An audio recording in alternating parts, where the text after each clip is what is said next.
İranın cənub-şərqində təhlükəsizlik qüvvələri etirazçılara atəş açıb. Bu barədə bəluçların hüquqları üzrə veb saytı məlumat yayıb.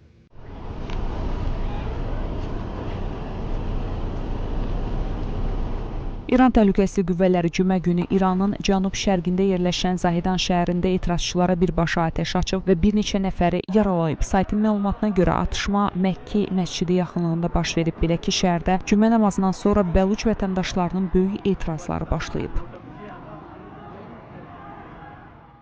Şimali Xorasan əyalətinin Əsfərəyan şəhərində baş verən ixtişaşlar zamanı bir prokuror və bir neçə təhlükəsizlik işçisi öldürülüb. Bunu əyalətin məhkəmə sisteminin rəhbəri bildirib. Rəsmi şəxs bildirib ki, dünən gecə Əsfərəyan şəhərində baş verən ixtişaşlar zamanı İctimai və İnqilabi prokuror Əli Əkbər Hüseynzadə polis və təhlükəsizlik qüvvələri ilə birlikdə sahə nəzarəti həyata keçirmək üçün şəhərdə olub. O, etirazçıların prokuror və təhlükəsizlik işçilərinin yerləşdiyi maşına od vurduğunu bildirib.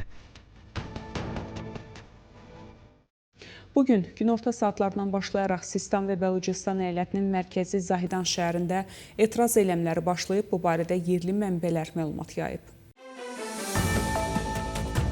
Məlumata görə diktatora ölüm, Xamneyə ölüm şüarları səsləndirən etirazçıların əksəriyyəti qadınlardan ibarət. Bu, dünən axşam Güney Azərbaycan şəhərlərində keçirilən eyləmlərdən sonraya təsadüf edir və yeni mərhələdə bəluçların ilk etiraz mitinqidir.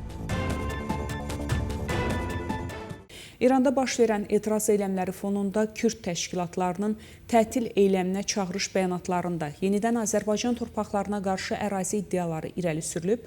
Bu, Kürdistan Demokrat Partiyasının yaydığı bəyanatda da əks olunub. Partiya çağırış bəyanatında Makudan Laristana qədər bir millət, bir ölkə ifadəsini işlədərək Qərbi Azərbaycan və Laristan əyalətlərini Kürdistan torpaqları kimi qələmə verib. Qeyd edək ki, bundan əvvəl 1979-cu ildə Pəhləvi hakimiyyəti devriləndə də Kürd təşkilatları, o cümlədən Kürdistan Demokrat Partiyası Qərbi Azərbaycan torpaqlarına iddia ilə çıxış edib. Həmin iddialar nəticəsində xüsusən Sullus şəhərində toqquşmalar baş verib, çox sayda azərbaycanlı qətlə yetirilib. İranın ali dini lideri Əli Xamneyi bildirib ki, İslam Respublikası etirazlar qarşısında geri çəkilməyəcək. Əli Xamneyi xaricdən dəstəklənən elementləri ölkədə sabitliyi pozmağa çalışmaqda günahlandırıb. O, bu barədə dövlət televiziyasında yayımlanan açıqlamada bildirib. Hər kəs bilməlidir ki, İslam Respublikası yüz minlərlə şərəfli insanın qanı ilə hakimiyyətə gəlib və təxribatçılar qarşısında geri çəkilməyəcək, deyə Xamneyi bildirib. O, paytaxtdakı etirazlara toxunaraq bildirib ki, etirazçılar ABŞ prezidentini məmnun etmək üçün hərəkət edirlər. Onlar onu xoşbəxt etmək istəyirlər. Əgər o, bir ölkəni necə idarə etməyi bilsəydi, öz ölkəsini idarə edərdi, deyə bildirib. Xamneyi həmçinin tərəfdarlarını bir olmağa çağırıb.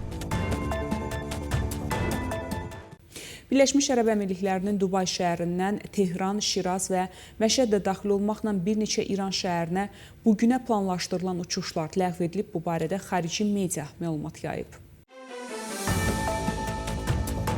Məlumata görə Fly Dubai cümə günü 9 yanvar tarixində İrana planlaşdırılan uçuşları ləğv etdiyini və cədvəldə hər hansı bir dəyişiklik etməzdən əvvəl vəziyyəti diqqətlə izləyəcəyini açıqlayıb. Qeyd edək ki, bundan əvvəl Türk Hava Yolları da Tehran-İstanbul uçuşlarını ləğv edib.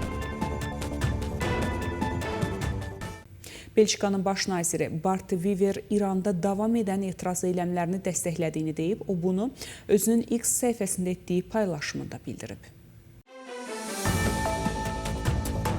Baş nazir etiraz eyləmlərini İranlıların azadlıq uğrunda mübarizəsi kimi dəyərləndirib. Cəsur İranlılar illərlə davam edən zülm və iqtisadi çətinlikdən sonra azadlıq uğrunda mübarizə aparmağa davam edirlər. Onlar bizim tam dəstəyimizə layiqdirlər. Onların səslərini zorakılıqla susturmaq qəbul edilməzdir.